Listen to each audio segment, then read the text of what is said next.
on TV, online, and on your smartphone. This is Ticker News. You are watching Ticker Today. I'm Aaron Young. By now you have probably caught up on the launch episode of the latest season of Black Mirror, and if you haven't, maybe mute the TV for now.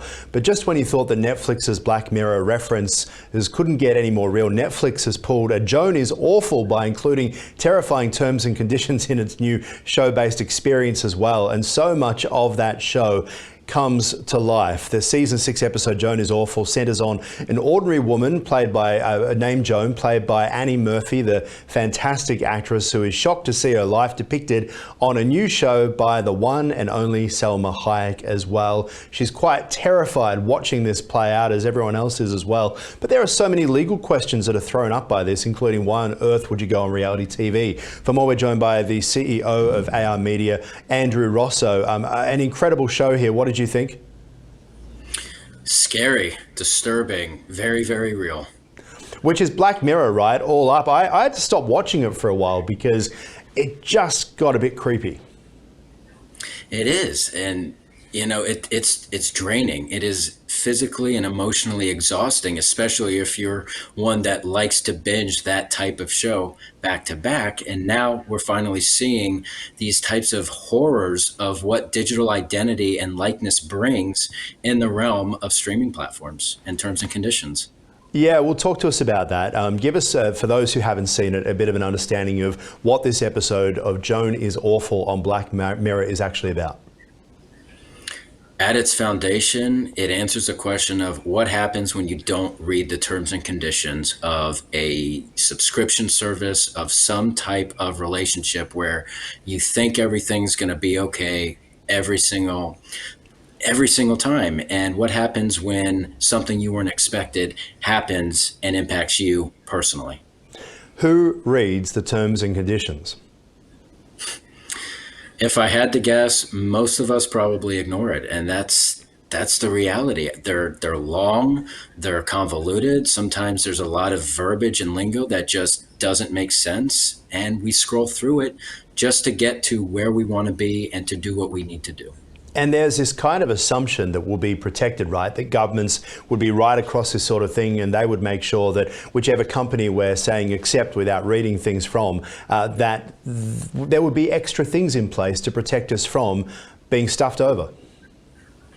You would think, but at the end of the day, the terms and conditions are just a contract. And at the end of the day, we still give our permission to whatever these inherent risks are. For example, with streaming platforms, right? And that's what the episode showcased, is what happens when you hand over your digital likeness to a streaming platform to do what it wants, whenever it wants. And Salma Hayek, you know, fantastic actress as well, who does a really great job. I believe that in the end, they actually meet up with each other and, you know, stop this. What are you doing this for? Until she starts to, Annie's character starts to actually really enjoy what she's seeing and the portrayal of her as well. And that's probably one of the weird factors about this. And another element is that human beings these days have two separate lives, one which is face to face and one which is their online world as well. And never the two shall meet. Yeah, and I think bringing in, with respect to consumer and data privacy rights, the right to be forgotten.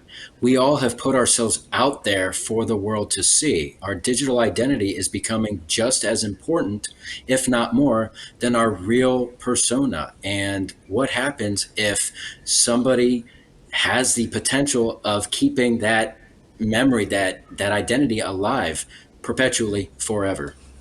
Well, that's something that Google's been facing for some time, and there are plenty of companies out there that deal with that, right? So let's talk about that issue, because it's a pretty interesting one and something that we're all worried about. You know, you Google your name, I'm probably going to get a lot of things about Ticker News and previous employment and stuff like that as well.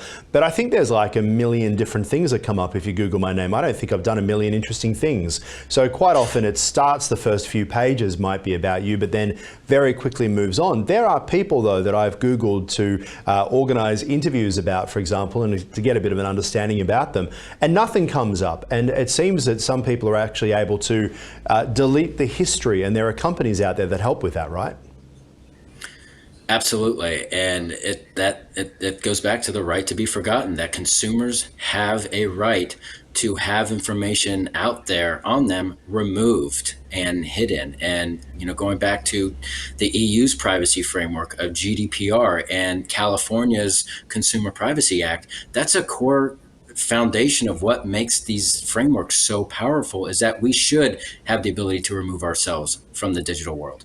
Yeah, well, that is true. I mean, anyone who's written a letter to the editor for a newspaper and then later regrets it will find out that they can't just take it out of print. So there are things that even in the old world, before the internet was around, if you're featured in a book, you're going to be there forever.